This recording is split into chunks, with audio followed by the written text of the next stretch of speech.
Кара чай менен көк чайды бир эле жалбырактан жасашат. Көк чай менен кара чай тууралуу окумуштуулар эмне дейт? Акыркы изилдөөлөр көргөзгөндөй, чайдын эки түрү тең ден соолукка пайдалуу.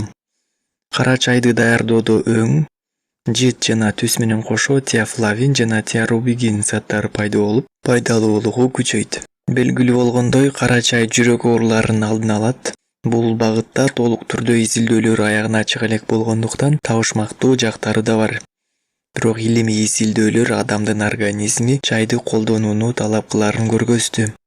Көк чай менен кара чай да өзүнүн керемет даамы, чыпар жыты менен өзгөчөлөнөт. Бирок адистер чайды тандоодо сиздин ден соолугуңузга пайдалуу болгон жана ичкенде жагымдуу болгон чайдын түрүн тандоону сунуш кылат. Айрымдар алар эки башка жалбырактан жасалат деген да ойдо жүрүшү мүмкүн.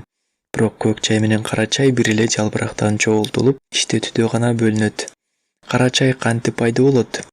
Ал табигый шартта күндүн, шамалдын жана нымдуулуктун негизинде өзгөрүп, кара түскө ээ болот. Ал эми көк чай жашыл кезинде чогултулуп, ачуу ысык бууга кармалып, кычкылдануу процессинде чай көк жашыл өңдү кармап калат. Көк чай кара чайга эч окшошпойт. Анын жыты, даамы, өңү да башка. Бирок көпчүлүк адамдарга жөн гана жашыл жалбырак чайга жага бербейт. Кара чай пайдалуулугу жагынан көк чайга жетпейт. Өз ден соолугунун камын ойлогондор бир гана көк чай ичишет.